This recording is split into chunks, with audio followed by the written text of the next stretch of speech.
Welcome to I Can't Remember Shit, a memory podcast. I'm your host, Evan Barton, and every episode, me and a lovely guest take a topic of my choosing and discuss our favorite and least favorite memories related to said topic. To preserve the subjectivity of memory and to challenge our own brains, my guests don't know the topic ahead of time, which often leads us both to say, I can't remember shit.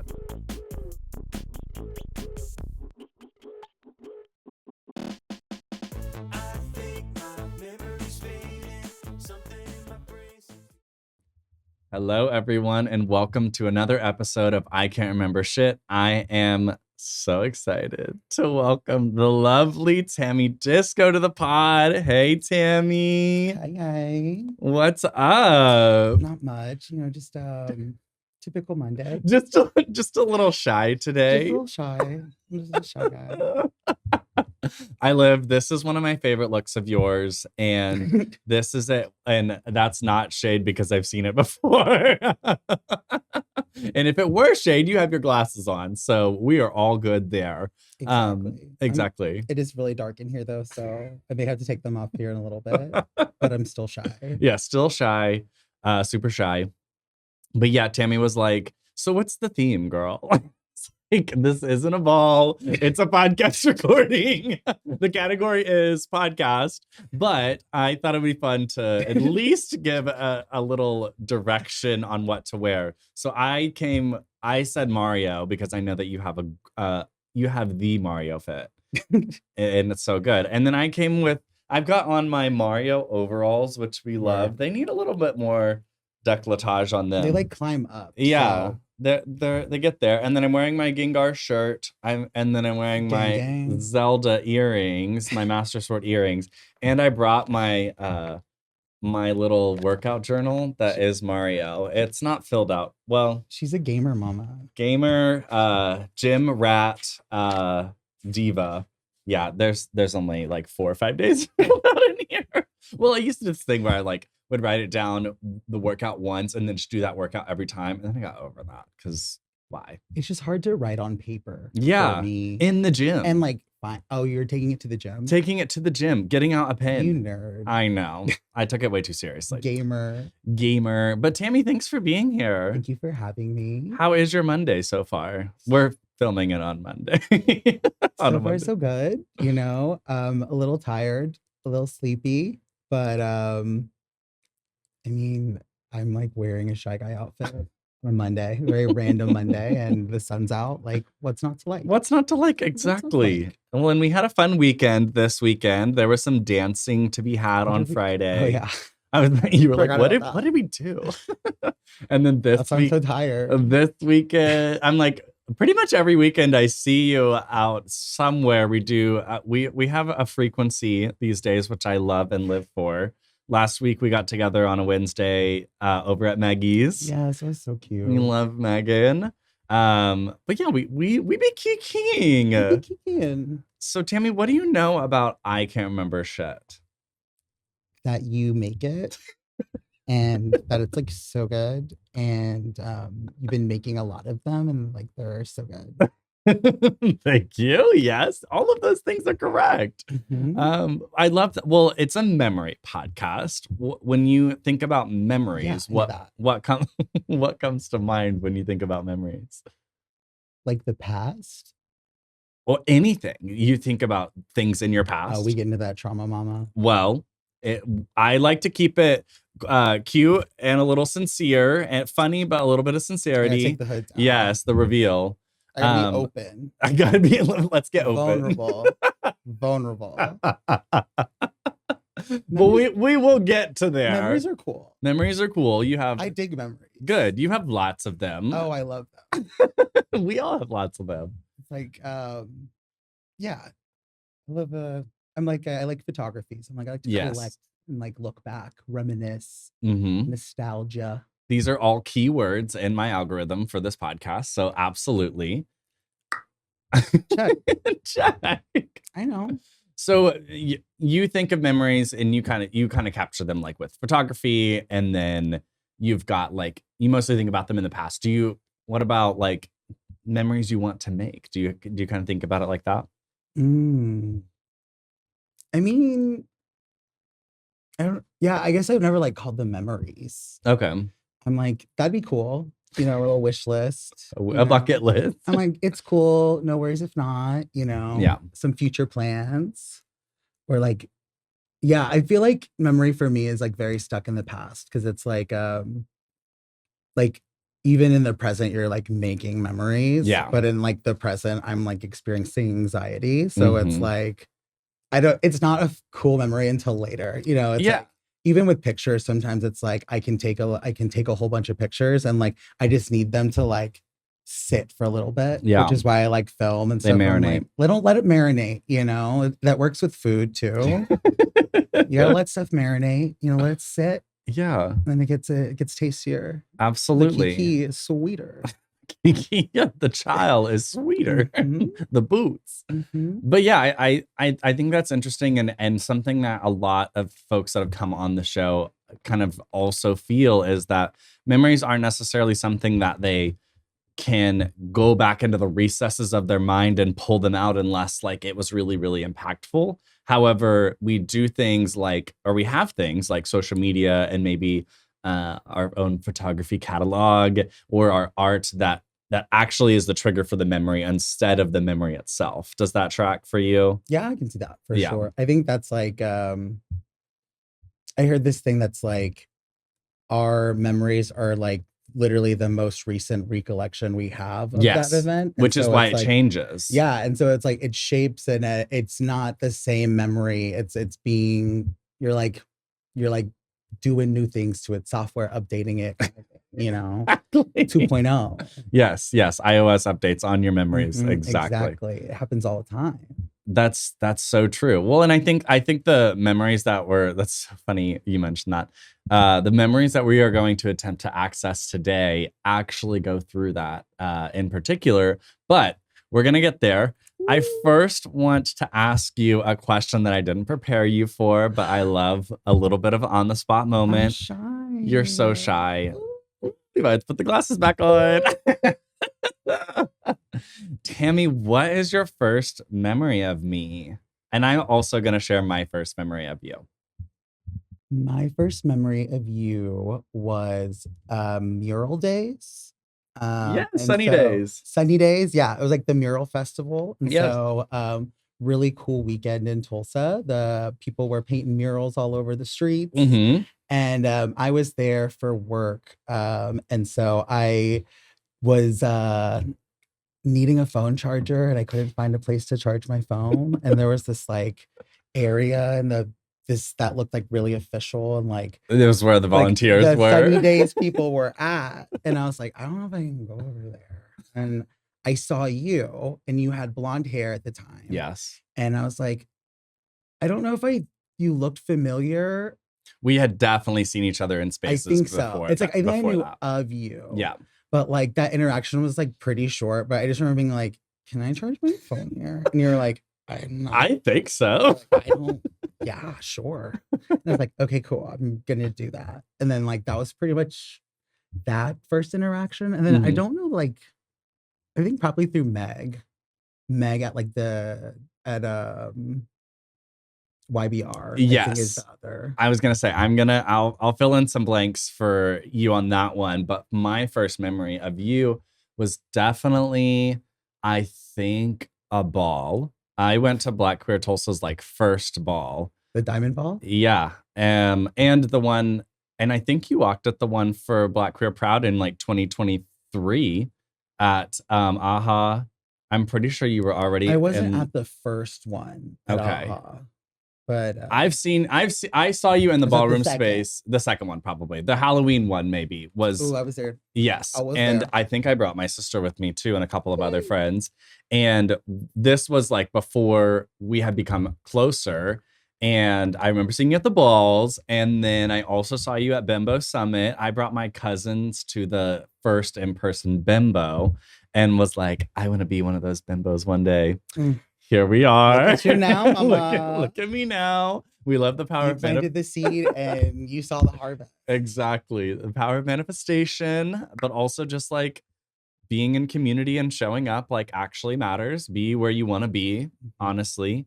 And that was, and I remember you performing in that space, which was really fun, and just like always kind of, my observation of you in spaces was that you had community, which I thought was really aspirational for me as someone that was like really looking for it whenever that time in my life was happening. And so, yeah, again, just showing up in spaces.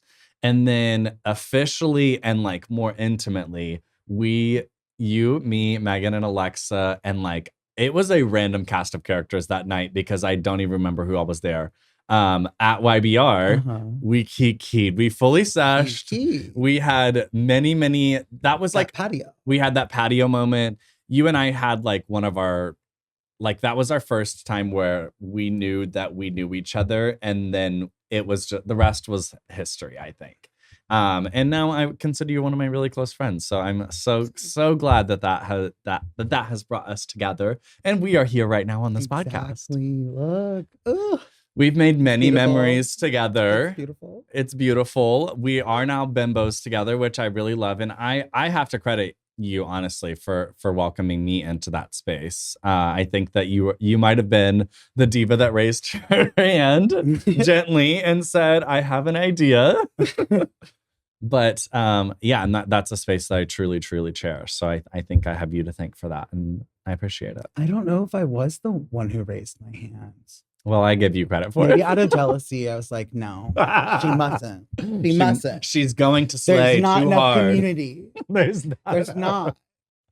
Oh my gosh. But because I want to say it's like, because it's not just like one seed being planted with community. Like you are getting to know like all the people that like we kiki with, and like are like close to now, and like I was like, I'll take credit for like being a part of that. Yeah, for seconding it. So were you, girl. Yeah. You know, like because I remember being in that space for the first time, and like I was in like a similar kind of like coming out of my shell era. I had like kind of isolated myself for like about a year or two. And then like I also in that kind of moment realized I was like, I don't have a lot of like queer community. And why is that? You know? And like being able, like you said, just like go where you want to go, connect with the people you want to connect with. I think it was like memories are so fun, right? Because like I'm like looking back on it and I'm like, yeah, no, I'm glad I did it. But I was like, I feel like it was manic. But it was like, I think I was looking at like some event in Tulsa and I saw all these like queers that I knew of. And I was like, who are these girls? Who are these girls? I was just like, oh, there's tags on the photo. I was like, click, click, click, click. Yeah. And like, I don't know, it was like social media is its own sort of like community where I'm just like, yeah, follow for follow, babes. Like that's what I grew up with, the MySpace era, you know, follow train all day. Yes. But you can really meet people like just on that like simple, it's just that simple stuff, you know? Yeah. And so I'm like, if I'm like, you also helped me feel welcome in this space too, because it's like we were building it together. Yeah. You know? You gotta, every time you add a new person, it's like the community like gets that software update, like morphs and like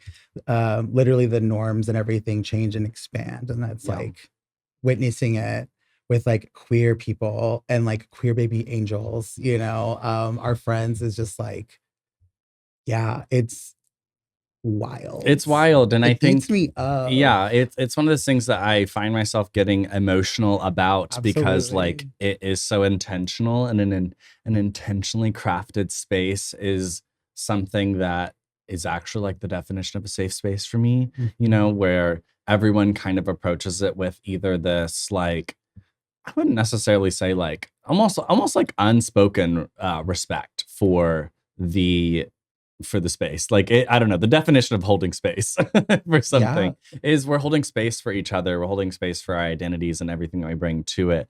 And what's been even more fun about that is that we're also like building our relationships with each other.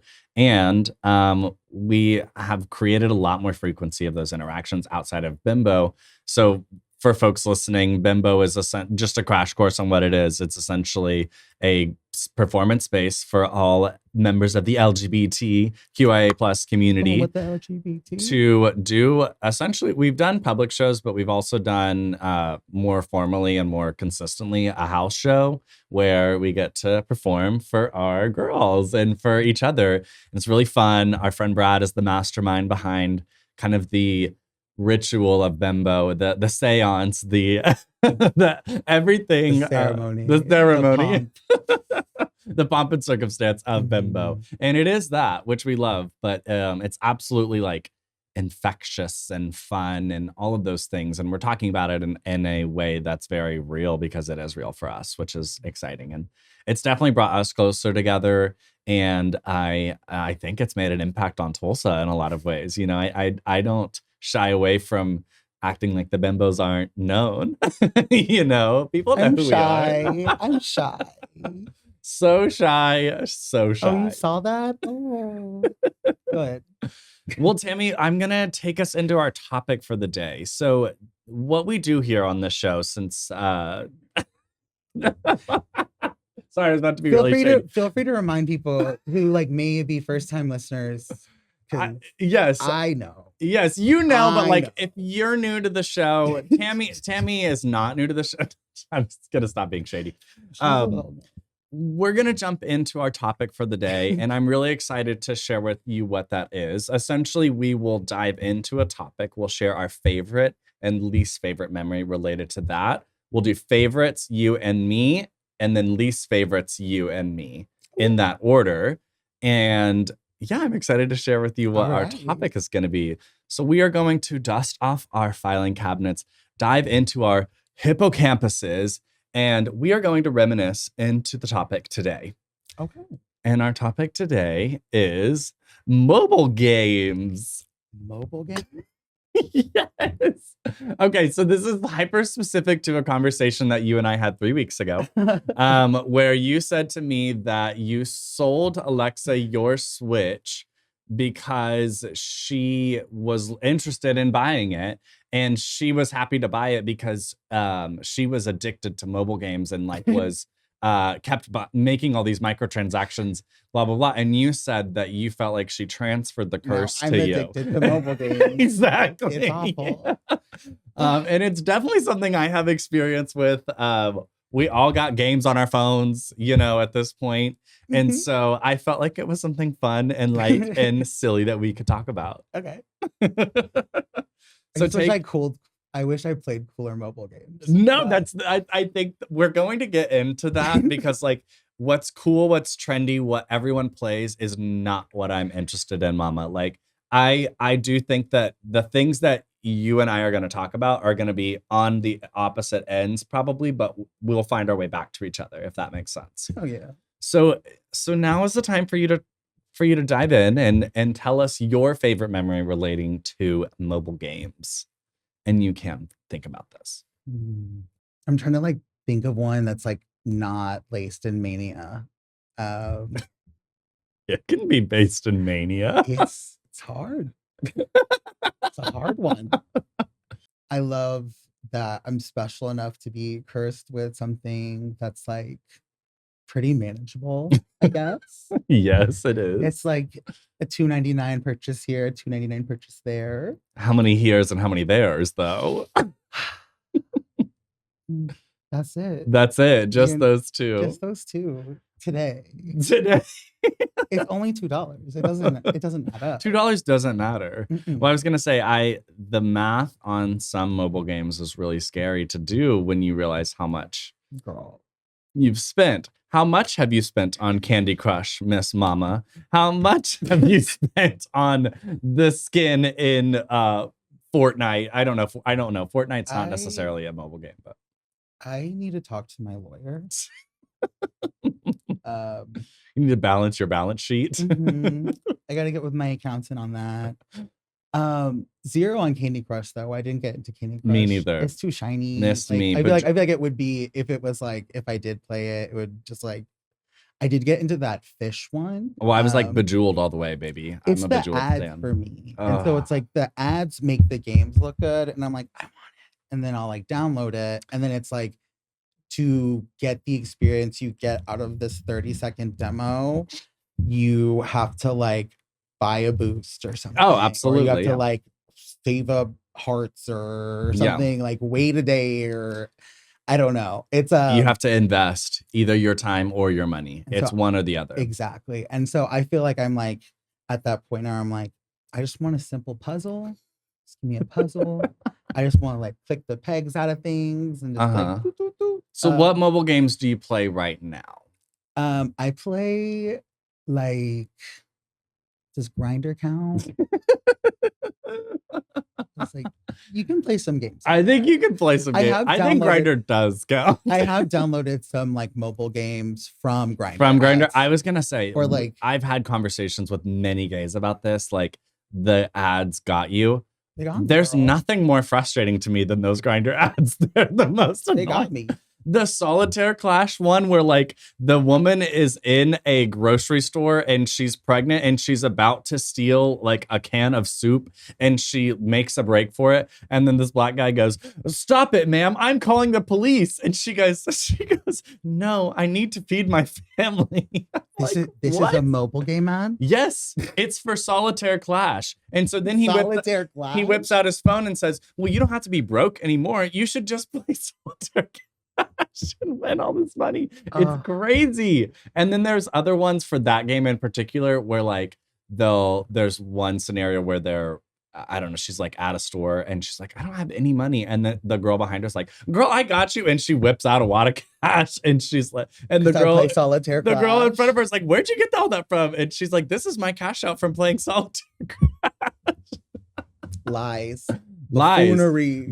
Tomfoolery. And Grinder put that in here. No, and like that's the thing is like I was talking to somebody on like Grinder or Scruff or one of the mobile games, you know, and it like he was like, "I really don't like the UX of this app," and I was like, "What does that mean?" I had to Google it. It's like user interface. Yeah, it was like user interface and user experience, like UI and UX, and I was like, "Yeah, girl." And then I was like, "But kind of," and like I'm thinking about this with like mobile game ads, but I'm like, Grinder is like, it's a nightmare experience for ads. I'm like, now you have, well, it's like they keep upping the ads. So the ad count like, too. They're like, "Oh, if you want to know like this thing, watch an ad." Well, it's like, and that's how the mobile game ads got me too. Absolutely. Basically on Grinder, not this being mostly about Grindr. This is my thesis that Grinder is a mobile game. I agree. It kind of is. But like, yeah, you'll get on Grinder and the first thing, you'll open up the app and let's say you want to message someone. You go to click message, boom, ad. It will like, you have to watch the ad before you can send a message to this man that isn't going to respond to you. Yeah, it's like, what? It's so rude. Okay, so the game that you play is called... It's called Alien Invasion. Talk to me about Alien Invasion. So it's like you start out as this like little squiggly looking thing. And then like, it's like you're an alien. And like you're trying to like rebuild a spaceship or whatever. But it's basically just one of those games where you are just like going around and eating stuff and getting bigger. And yeah. So it's like as you eat more things like around the area the aliens in, you can collect like points and coins and like they call it meat and like ice meat. Ice meat. Well, it's like the alien is killing people, so it's like the meat is the currency, and then I've got like trillions of meat right now. I've got so much meat, dude. I have so much meat. Ice meat's harder because it's like less of a shell out. I feel like I'm talking about like a casino or something. I know, yeah. I'm like, if you do this number and this number, and like if you bet on 1 and 9 more often than not, mama. Yeah, because I'm like, it just is one of those things where it's like I use her like when I like have a little bit of downtime and like, or sometimes at work when I'm like, my brain is like, you know, like a nice little bathroom like break kind of vibe. It's one of those games you just move around, you turn your meat into something else, put your meat into this, and then it sits for 12 hours. Then you can come back to it and claim something. Yeah, they always do. They always And that's do. life. And that's meat. Like you got to let it marinate like all the other things in life. And so, yeah. And then like it's like, that's how I know I'm addicted to it is like, I started it and I was like, this is a scam. This is a scam. Cause it was like, it's like, it tells you to spend stuff on this and like, there's like these green gems. And I was like, I'm gonna just spend these. And then it was like, oh no, those were the things that you needed like to invest into stuff. Those were the materials that you needed to evolve your alien. Mattered. Exactly. Yeah. And it's like, as the levels up, it's like the harder and harder to get gems. Well, it's like the things that you spent money on early no longer give like matter. Yeah. Because it's like that stuff isn't churning out as many meats and stuff. And so it no longer gives. I was like, when it no longer gives. And so when it went from regular alien world to the ice world, I was like, this is a scam. Yeah. And it's like, it is a scam because as soon as you build up the level to be like super speedy to suck things up or add extra legs, it's like you go into this ice world and then you're cold and everything's slower. And maybe you're at the bottom of the barrel again. Like, excuse me. And so I got spiteful. Yeah. And I was like, I'm going to beat this game. And I was like, you're going to beat the mobile game? I'm going to, and it's like, I have found the Reddit's r/alien invasion RPG. So and I was like, looking at it I just right kind of Googled it and I was like, what do I do? How do I win? I was like, what is the goal? And some people were like, some users are end game and like, it's like some users are in the meta. It's like trillions of meats, like trillions of meats. And like, I just like saying the word trillions of meats. But like there's every little like hub where you can like spend this to get this to build up your thing.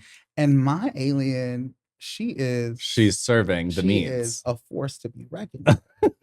She's speedy. I was like, what are her stats? She's got damage, speed, accuracy. Her speed percentage based on all the things I have done, which include those like daily events or whatever. Yeah. Where it's like you gotta do your dailies. For a certain amount, for a certain amount of days, they have like different shit floating around in the sky and you gotta suck it down and just like there's a lot of sucking in this game. So much sucking. Sucking, it's meat. There's sucking and there's meat. I love it. I love it so much. No wonder I'm addicted. No wonder. And then you got Grinder. There's a lot of sucking in this all game. making sense. It's all making sense. I love it. Okay, so as you've described this, I have two more questions for you before I will share mine. Yeah. One, what do you like about games in general? Like, what is the satisfaction? Is it the accomplishment? Is it the pretty visuals? Like, what do you think draws you to games? I think it's yes. Yes. Because like I feel like I was like a middle child, and so same. And like my family wasn't like a console buying family, and so it's like I was like a lot of my like bonding with friends was like watching them play video games. Okay. And like it feels weird as an adult to be like, can I watch you just play your game? I know someone like I should do it more often because it's like, yeah, like the visuals of stuff is like pretty, but like when I'm playing a game, I think with Alien Invasion, what I like about it is that the spike got me really far and my stats are stats. And I can see like it, I feel like I'm learning like finances with it because I'm like, oh, like instead of spending on my meat, I could save up my meat and I could invest my meat into something else. You're doing your tax returns on your meat. Like, we have the meats, we have the meats. We can okay, Arby's, we got the meats. And financial security is important. It's so important. And then I like the puzzle solving. I like a good storyline. Puzzles, yeah. And I always like a good little like fighting, like okay, yes. So absolutely, I love that. And then my final question for you is, what is your favorite memory relating to playing Alien Invasion? No, that was not shady. I wanted you. We needed to get there. We did. We needed to get there. You helped me unpack a lot about Alien Invasion. Absolutely. Now. Is it a certain accomplishment? I was like, when I had my first child, and it's like, that's not how the game works out. But when I birthed my first alien, when she devoured her first human, that was when I. Exactly. I think the one that like did it for me is like, there's like little hubs and you can like build. It's like the scam is like it's like you buy it and there's like 100 levels to buy it and then you have to max it out and then you have to like double up the thing so that you can get new stat ups and buffs. And like I like got through one and I was like, damn right. Damn right. And I had too many eggs afterwards. There's eggs too. And so it's like right now I'm an Alien Invasion. I'm like, I feel like I'm winding down, but I feel like the peak of it was when I was just like slamming shit. And I was like, part of it was having to pay a little bit for a boost here and there. Yeah. I mean, some people do steroids. I'm like, it's fine. Well, I just need a little juice. It's stacked against you. I was like, the mobile game wants you to spend money. And it like, does. It's like going to the fair and like not eating food, not playing the games. Yeah. And like, or like doing boring ass, doing like the safe version of it or whatever. Just walking around. The free version. Yes. Yeah. The free version of the fair is not fun, and the free version of these mobile games. That corn dog. Yeah. You know. Saying no, please. He said, I don't need to spend any meat here. I need meat as currency. I actually think that is how its ancient civilization was formed. Hitting 1 trillion meat was, that's my favorite memory. There we go. Yeah. Your first trillion. And I'm 1.76 trillion meat now. That is so like, good. I'm like a financial genius. You've made really good investments with your meat. Crypto, bitch. I love it. Well, I'm going to share with you some of my favorite memories relating to mobile games, which are video games. I think mobile game is a category specifically that I am going to be kind of nitpicky about because like to me, like, you know, Mario is not a mobile game. However, you can play your Switch, which is mobile, and you can play Mario on it.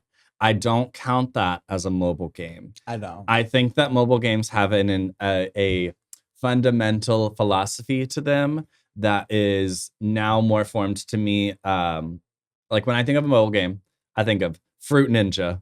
I think of Doodle Jump.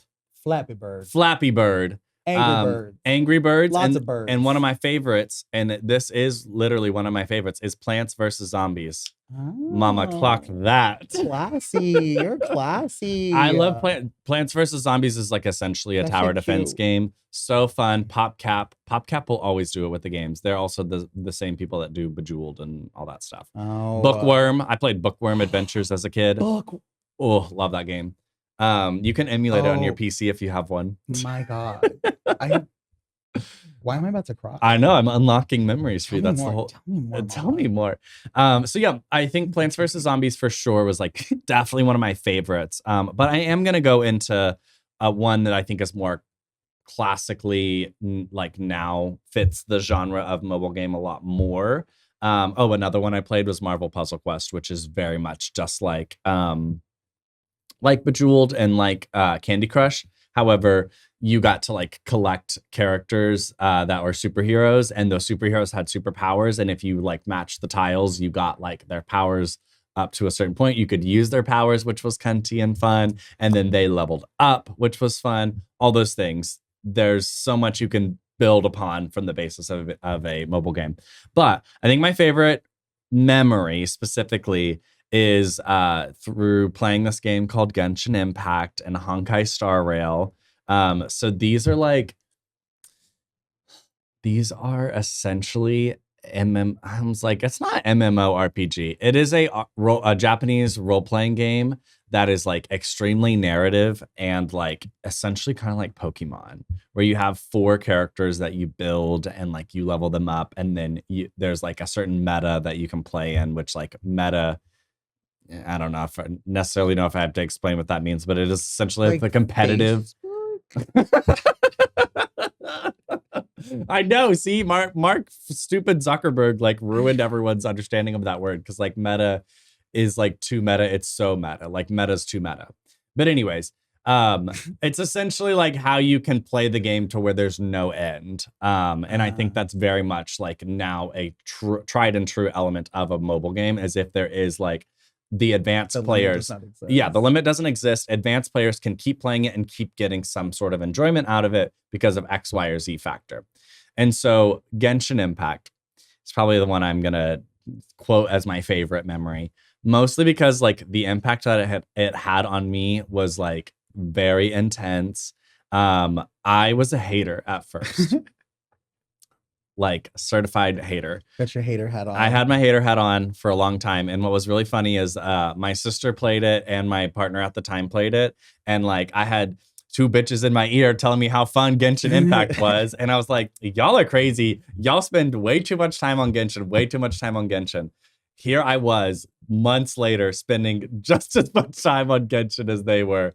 And what was fun about like that in general was just like, it ended up being something we could do all together. One of And us. exactly. One Oh, they of were us. so glad to get me in. And it was just fun.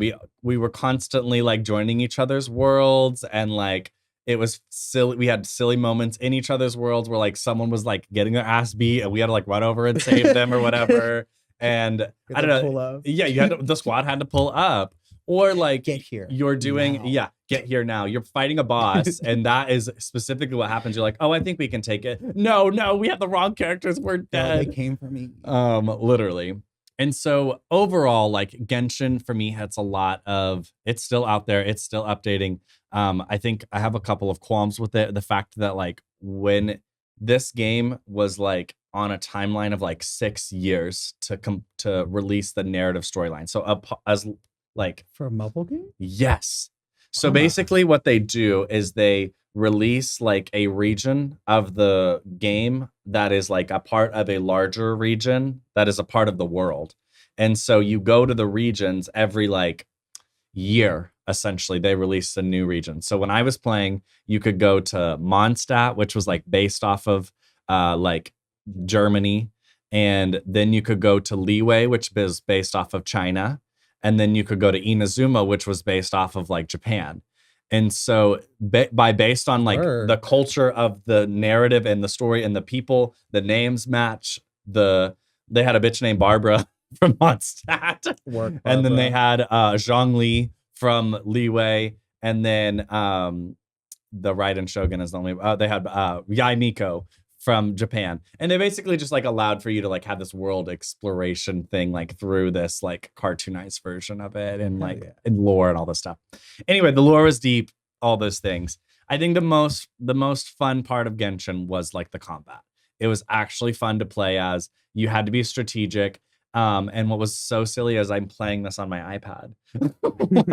Like, I feel like that was what always took me out about Genshin was like my sister would be playing on her phone and having like a faster like frame rate or whatever on her phone than I would on my stupid huge iPad that had a big screen. And this was like, I think this was like around the time I started getting nails. So like my nails were messing me up and clickety clacking on the iPad, like just all of these, all the silliness of like that game. You have like this little analog stick and then you have like 3 main buttons and all your skills.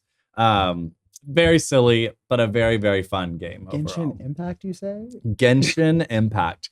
And the studio that makes it is called MiHoYo. I always couldn't nailed it. Stylized. My brain never read it correctly.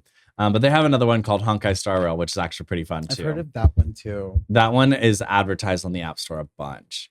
But yeah, that's my favorite memory related to a mobile game. Just the community, just the fun. Yeah. Meeting people in real life that played Genshin was really fun. And then going to like conventions and seeing like, oh my gosh, I can literally never find any Genshin stuff anywhere here in Tulsa. But like being able to find it there was fun. Community, baby.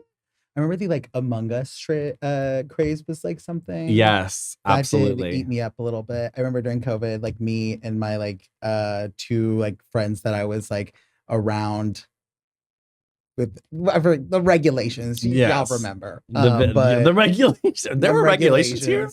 In my household. Good for you. But like I just remember we were like trying to like get into the Among Us rooms. And it's like, we had a great time.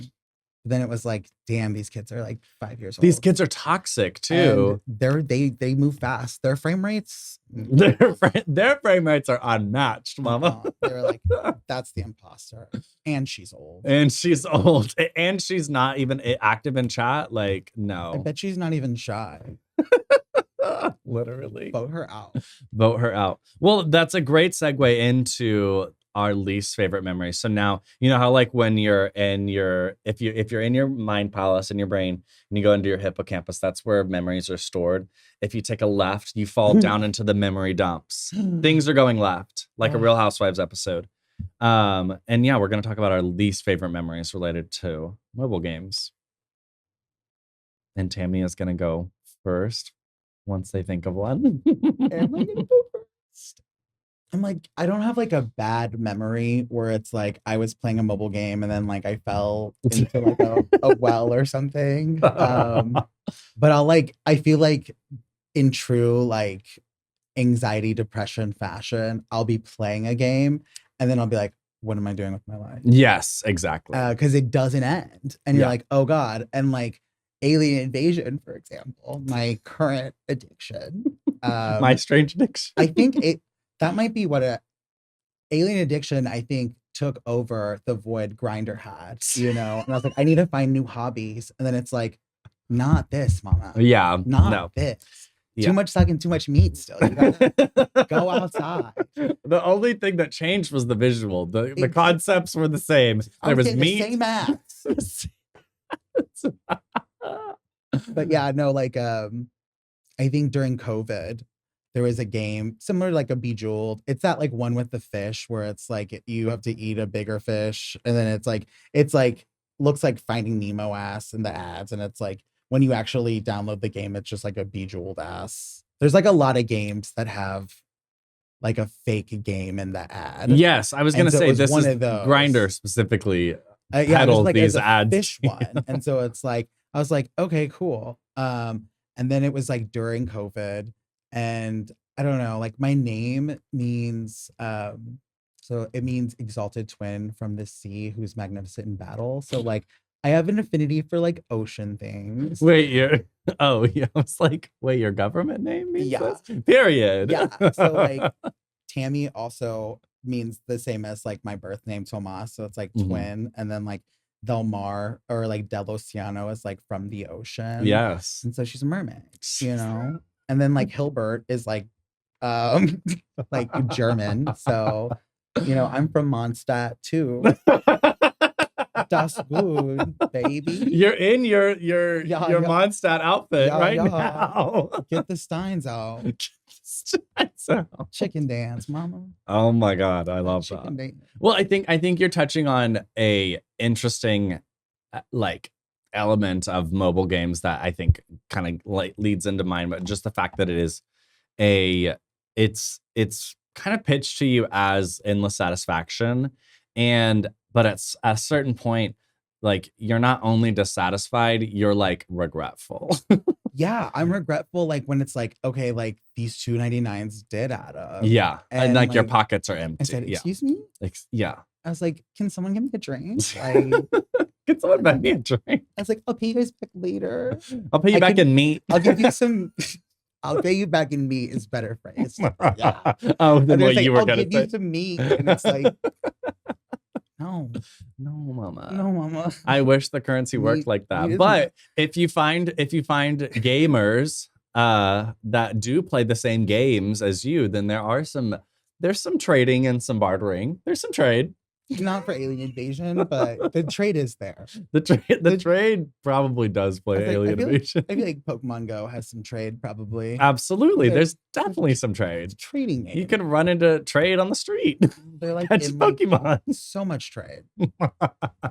That was another era. I think it just, I was like, when it's good, it's good. Mm-hmm. But community is so important. And so it's like, I think that's something about gaming that I like want to grow into is like that. I think like living in the past and being like, well, I never had consoles growing up. It's like, girl, you old, you can get a console now, you know? And like, except you're out here selling it, you know, you're out here selling your consoles. I needed the money for me. For the meat. I needed the meat, the purchases. This wasn't intended to confront you about how toxic this exchange between you and Alexa was. This episode is an intervention, and I'm really grateful for it. Everyone thinks that I'm trying to stage an intervention when I have them on the podcast, but You know, So you may get an intervention by opening up. You got something I have to intervene in. Exactly. Like, if I gotta get involved, damn, that's crazy. Here's a camera. That's why you didn't say the theme. Well, I don't tell anyone. To be fair, I know. I know. I was here. I wasn't playing a mobile game. Oh my god. Well, I think that my least favorite memory is going to be it's similar, and I'm going to probably touch on a couple of things more along the concepts of them. I know I just said Genshin was my favorite. I spent a lot of money on Genshin. And when you want to spend money on Genshin, it like is the style of essentially like spending money is it's a gacha system to where like even if you spend money, you are not guaranteed to get the thing that you want, which is where they really gotcha. That's the whole point of it. I went to a store like that. Well, it's like it's like the Crane games, you know, or like Crane going games, into an arcade. Temu. What you think you're gonna do is not what you're gonna do. But that's exactly what like the wish system is like in Genshin. And so basically when you're wish system, yeah, so you buy you get these things called primogems, and then you exchange them for a wish. And a wish has this really cool animation where like your like a star shoots across the sky, and then it essentially turns into a color, and the color that it turns into is the level of rarity that the item is that you got from the wish. The wish can be characters or weapons. So you have to buy wishes, or you can earn them through like in-game by like investing your time. Oh, that's dirty, Genshin. They get you good. Why don't you just wish for it? Exactly. Mama, I'm gonna make you wish for Christmas it. Put it on your. You better wish that you're gonna get this year. And so even beyond the wishes, you're wishing to get a 4-star. And then there are so many 4-stars that you can get. Like it could be like, it's not going to be the thing you want specifically. You could get a weapon instead of a character. Then at the 5-star level, it's the same thing, Mama.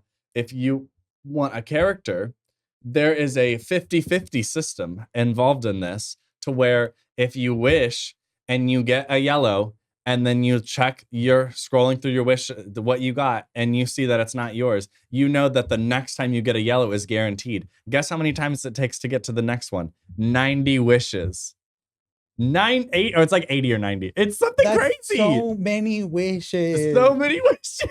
So much time. For like an outfit? For a yellow. For a character. Thing. So yellow's character? Yes. So you get a completely new character that has a completely new build that can completely change your account. But the odds of getting it are so low. And then getting the right specific one.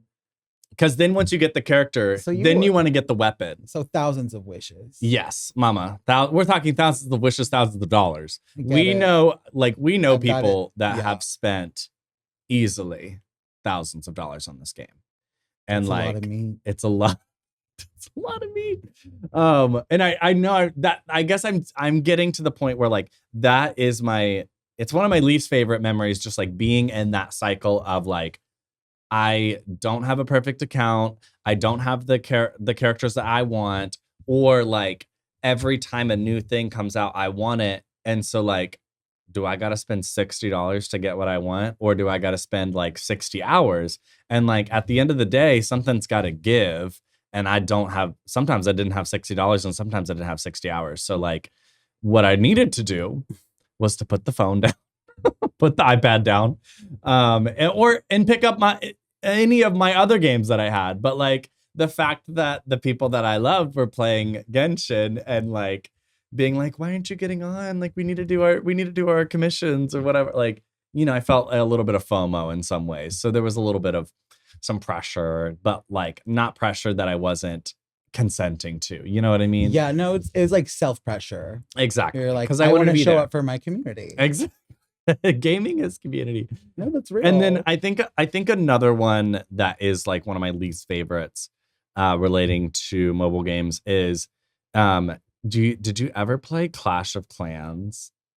No. Okay, I've seen the ads. You've seen the ads? We know that Tammy's seen the ads. I've seen on Scruff.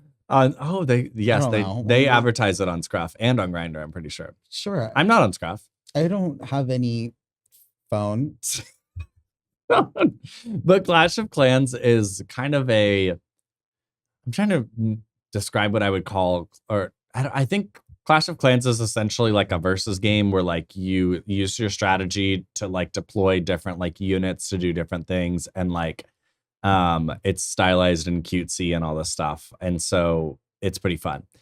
There were I was like, I don't remember if Clash specifically had a voice chat or if it was just a text chat, but I remember in high school being called some of the most horrible, egregious slurs in the chat on Clash of Clans. The most inappropriate place to be called. I bleep on this podcast, so it was like it was like that was when I knew that mobile games had reached a point where like I wasn't gonna find my community, but I also like wasn't. Uh-huh. It wasn't for me. You're right. The tea was clocked, and the boots were child. Damn. And yeah, I couldn't deal with that anymore. No, because it's like games, sport, like activities are like an escape, right? Yes. And it's like you've hit on like the negative of like whenever you start bringing the shit that's bothering you out here into the mobile game, it's not fun anymore. No. So it's like I felt really good and financially like wealthy, but it's like there came a point where I was like, dang, I'm broke. I was like, I would really love to actually buy some actual meat right now. Yeah. And like, but it's like also just like the escape of it all, where it's like, okay, like, I want the best character. I'm like comparing myself to these other things, especially if it's like a user community and it's like the way that you communicate and form like connections with people is through like how you appear on an avatar. Exactly. Like exactly. that. Yeah. And like, yeah, like I've never been called slurs through like a chat. Like, I mean, I've had like a few random comments here and there on like Instagram posts and stuff like that. But I have that's the game of life. Yes. I was like, it's like whenever you're going somewhere to escape, like that sort of like the like slap in the face of reality. Like, people being like, oh no, your tea's clocked, honey. Yeah. Like I was in a class in high school with like seniors and they were all athletes, and I was like, I had a bowl cut and I was just like sitting there, you know, like just sitting there not gay. I was still a busty girl, you know, I was still busty. Yeah. And I remember just like kind of being like kind of silly and like opening up around that time. Yeah. And I remember this girl, she looks at me and she has like the longest straw and she's like, she called me by my nickname in class, which was Lumps. My Humps was really popular at the time. Okay. And so I was like, yeah, I'm gonna go by Lumps as a joke. And then my friend who like went in on the joke with me like left that class. So I was just with all these senior athletes that were calling you Lumps. That was calling me Lumps. And then she turns to me and she goes, Lumps, are you gay? And I look at her and like, I'm sure this was like so quick, but in my brain I was like, shit. Clocked. And I was like speechless. Clocked. He is clocked. And I look at her. There's, you know, you gather your strength as like a little closeted baby. And you're like, I gotta say something. I gotta say no. I gotta stand up for myself. I gotta say no. And I didn't say no. I said, nah, girl. I'm straight. I'm straight. And like the nah was like, nah. Nah. No. The whimper in your voice. No. Oh, I had that happen to me on the playground in 6th grade.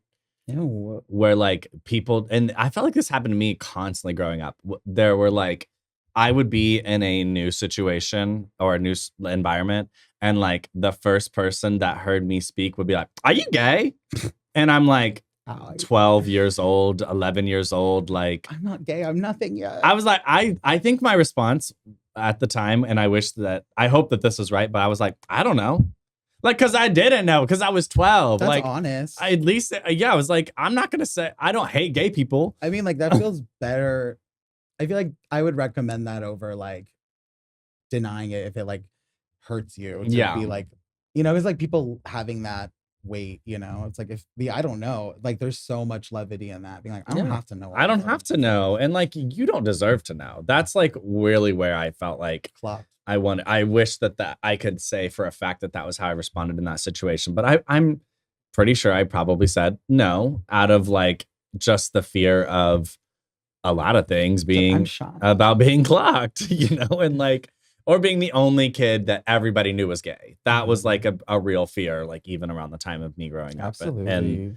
And you know, I'm sure there are kids right now that still feel like that. Because we didn't have that community. Absolutely. And it was like being the only gay kid. You know, I went to Broken Arrow High School, so it's like 2,000 kids. Yeah. But it was like, jeez, it's like queers were few and far between, yeah. Or in a different building. there was no like community. You know, I remember like a GSA, they were trying to start a GSA at one of the schools. And like this kid who was out and proud was like trying to get signatures. And like I was hanging out with all these people and like not out, like nobody was asking questions about my sexuality. But I remember they're like, will you sign this thing? And I was like, I don't know. Yeah. I love what you like stand for and stuff, but like I don't know, you know, it's like, and so it's like memories are memories. I'm like, cause that's part of it is like having to I responded the same way to my GSA at the beginning. Yeah. Until I was like, no, wait, this is like, I put in the penance. They actually want me and I need to be there. Yes. And I was like, and like I had the really good opportunity breaking out of my mobile games to be like to be able to do some like GSA work as like an adult. And like, to be able to be like, yes, that is your penance. Like, it's my penance. It's my penance. That and food service for whatever I did in a past life. Like wait, what's your penance for food service? Like having to work in food service. Oh. that was the GSA is wholesome, but like whatever I did penance in the past for life. is the food service. I got you. Well, we definitely talked about mobile games, and I have one final question / topic for you, Tammy. What do you want to make more memories of? My meat. More memories with your meat.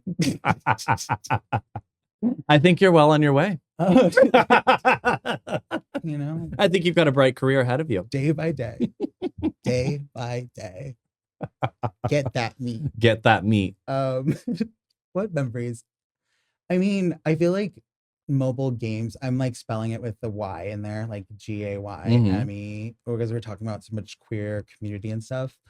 And like, I think those are the memories that I want to continue to foster and build because like I said earlier, in like the present, sometimes I don't see like just how many people are like evolving and transforming around me and how like those things right like, before our eyes come back around. It's like so much less predictable than like a mobile game, you know? And so like being able to look back and think about like, yeah, I think the first time I met you, I was asking for your phone charger, and now like we're like hanging out, doing the things, having dinners, keying, talking about me. It's cute. And like I think that's like the memories I want to create are the ones of like me being able to look back and say like I did the work I needed to do with myself to fully enjoy those moments. Yes. And like to be there fully with my friends because like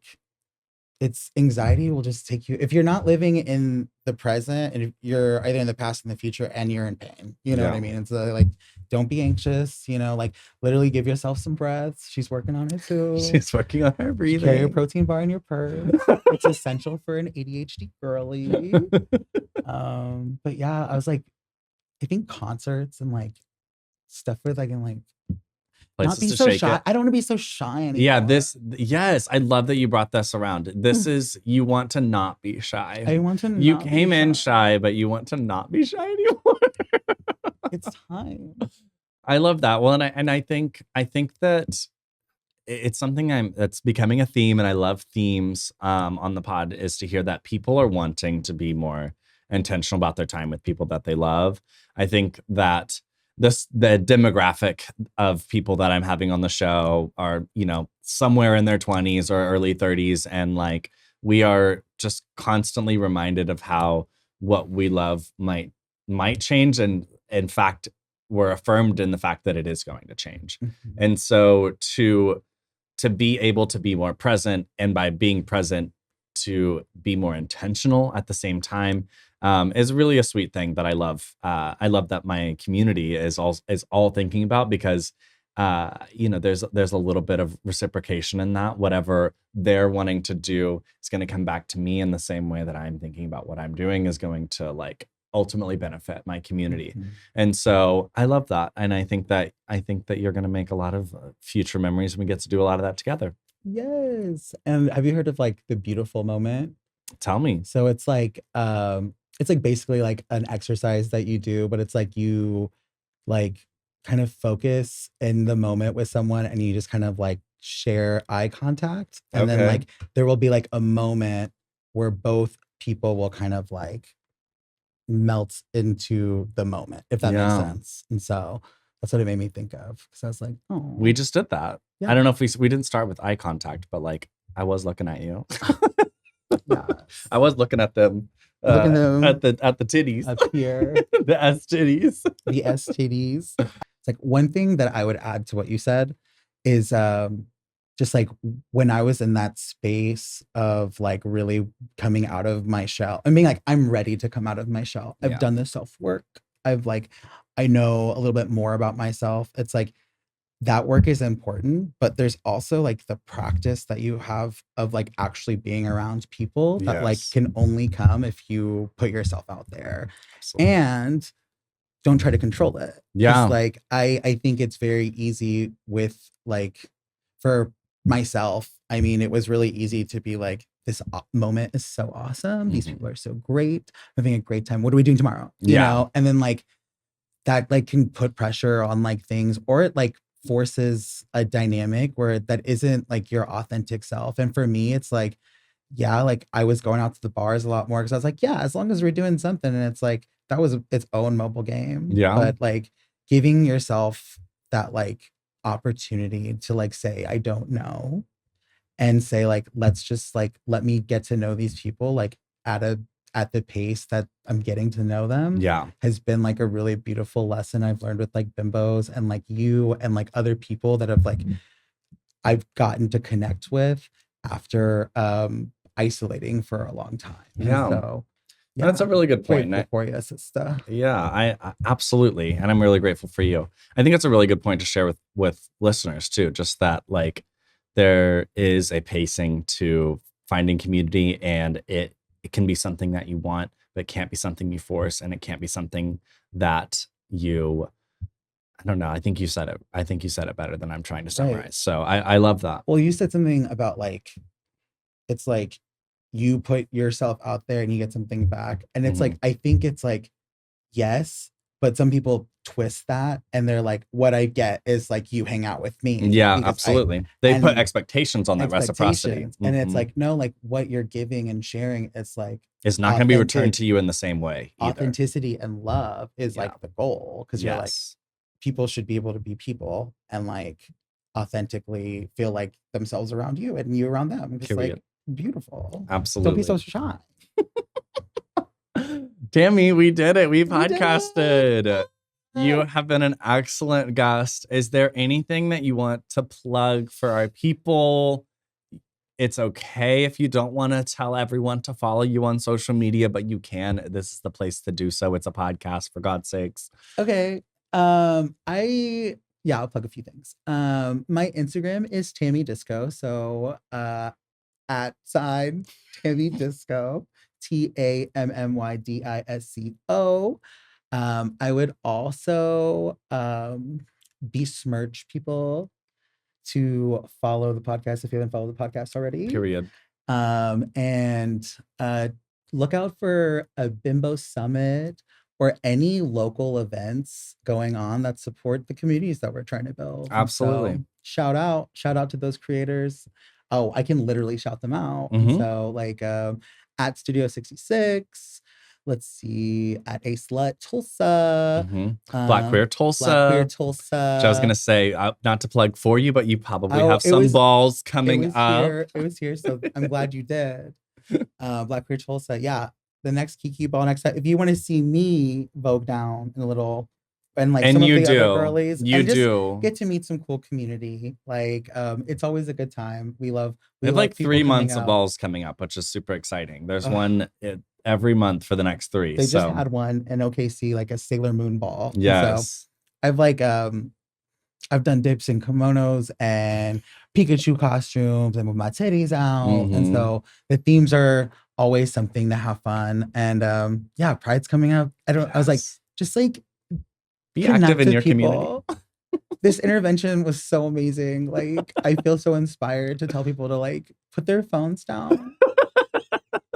Thank you. I love it. Thank you. Thank you, Tammy. And thank you so much for listening to this episode of I Can't Remember Shit.